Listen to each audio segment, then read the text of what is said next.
Hey everybody, it's Dr. Mark Hyman. Welcome to my weekly house call, your chance to ask me your questions. And this week, we're going to talk about acne, and we're going to talk about how to eat well when you're a student and gaining weight on a low-carb diet. So let's get started. So the first question is from Michael. Let's watch Michael and see what he has to say about his acne. How's it going, Dr. Hyman? My name is Michael, and I'm from New York, and you've really changed my life. My journey wouldn't be possible without you. But my question is, I struggle with acne and some digestive issues, and I've already cut out dairy and gluten, get quality sleep, exercise, and do all the things that you would generally speak about. And I still haven't cleared my skin to the degree that I want to, especially my back acne. So I was just wondering what maybe you would recommend to me as some other steps. I started working with a practitioner and doing some testing, and I'm sensitive to dairy, and I have candida and some lower bacteria, so I'm working on that currently. But are there any other things you'd recommend I look at? Thanks in advance.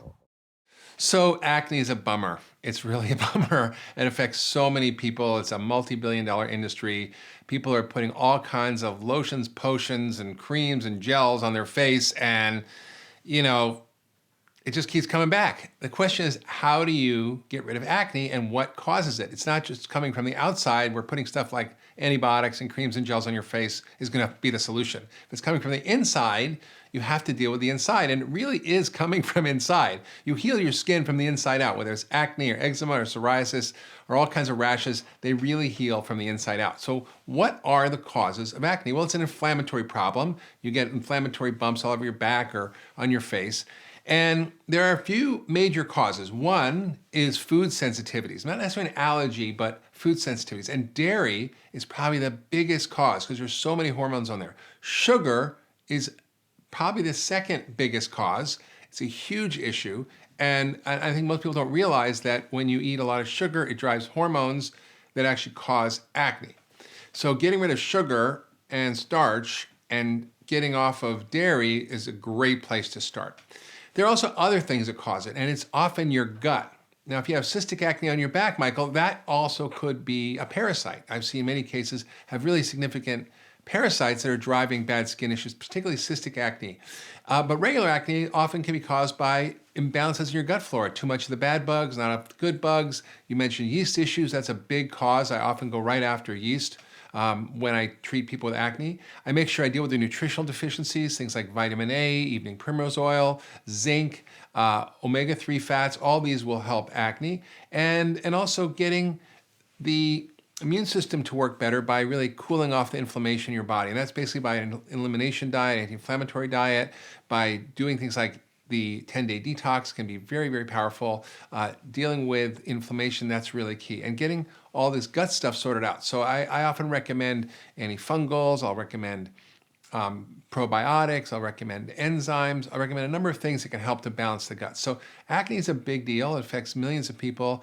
And there is a solution. I encourage you to check out my blog on acne, which I wrote years ago, but I think it has the most hits of any blog I've ever written. So I encourage you to check that out, and there's some other great resources as well. So the next question is from Gretchen, and Gretchen is a PhD student, and she says, how can I really deal with eating well when I'm so busy in school and I don't have a ton of extra money because I'm a student? How do I actually eat healthy and support my family and do all those things? So Gretchen, that's a great question. And I actually had to live that because I was a medical student. You're a PhD student. And when you don't have a lot of money and you don't have a lot of time, like how do you eat well, right? I mean, and when I was in medical school, I basically got up at 7, went to school, came home at 5, had dinner and studied till 11. That's pretty much my life. And I didn't have a lot of time, but I actually learned how to do simple cooking that's healthy and delicious and doesn't take a lot of time. And I write about in my books. I've learned how to eat well for less. I've learned how to eat in 30 minutes, cooking in one day for 3 meals. 5 minutes for breakfast, 10 minutes for lunch, and maybe 15 minutes for dinner. And it doesn't take that long. I'm a good chopper and washer and cleaner, but it really doesn't take that long if you know what you're doing. And I just eat simply. So it's very possible to do that. I've written a blog about eating well for less, how to grocery shop in 20 minutes, and really know what's going on. But I really encourage people to realize that it's a myth that you can't eat well on a budget and that you can't eat well because it takes too much time. This is what the food industry has driven us to believe. One, that cooking is hard. Two, that it takes too much time. And three, that it's too expensive to eat healthy. None of those are true, and they're just designed to help you buy processed junk food. So we did this. I did this with a family in South Carolina. They lived 5 people in a trailer on disability and food stamps. They didn't know how to cook, and I showed them how to eat real food on a budget and actually chop an onion and cut a vegetable. They never eat any vegetable except canned green beans and iceberg lettuce. That's it. And with salad dressing that they bought was just full of processed stuff. You don't have to actually spend a lot of money to eat well. You can get simple, cheap food. In fact, I'm on the board of the Environmental Working Group, and there's a guide called Good Food on a Tight Budget, which is how to eat well for less, food that's good for you, good for the planet, and good for your budget. So I really think that when people understand how to cook simply and do a little bit of planning, it's actually quite easy. For example, in the morning, I'll have a shake, which takes me 5 minutes to put together. I'll put in either protein powder, nuts and seeds. I've got lots of recipes in my book. For lunch, I call it my fat salad. I basically put arugula, which is my favorite vegetable because it's really very dense, phytonutrient-rich plant that's related to the broccoli family. I throw in some avocado, which is extra fat. I throw in some maybe pumpkin seeds. I'll throw in maybe a can of wild salmon, tomatoes. And basically, I cook really simply. And to throw that all in, I get pre-washed, arugula lettuce. I throw in some cherry tomatoes, wash them quickly, and a little bit of olive oil, vinegar, salt, and pepper. You got a salad in 10 minutes or less. And then dinner, I'll make a simple piece of protein, maybe a piece of chicken, lamb. I'll stir fry some vegetables. I'll put, just some really simple food together, and it doesn't take a lot. And I have a lot of these recipes in my cookbook. There's a lot of great ideas in there. There's ideas about how to eat well for less, how to cook in less time. But I don't think we should be bamboozled by the food industry that's telling us to leave the cooking to them, right? You deserve a break today. That's just nonsense. So I think it's possible once you learn to cook simply that you can eat well on a budget. Okay, so Jennifer's wondering why she's losing weight and how she can actually eat healthy and not lose weight. Well, the truth is, if you cut out starch and sugar, you're not activating the insulin hormone, which means that you have a hard time gaining weight. For most people, it's the opposite. They need to lose weight, and getting rid of the starch and sugar actually will help them to lose weight by stopping insulin, which is the fat storage hormone.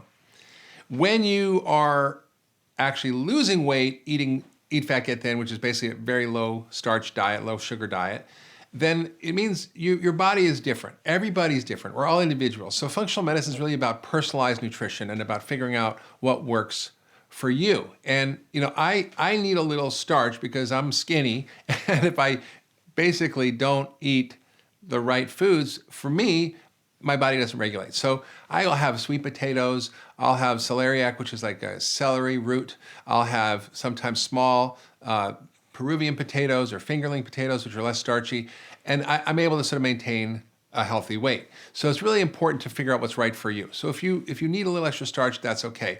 I think it's just really figuring out what the right diet is for you and understanding how to maintain that. So when you are having other issues, you might have gut issues, absorption issues, you might have thyroid issues, your thyroid might be too active, you might be under too much stress. There's a lot of reasons why you can lose weight that are independent of your diet. So I encourage people to check those things out if they're really struggling to maintain a healthy weight. But for most people, it's finding that right balance for you and tweaking it.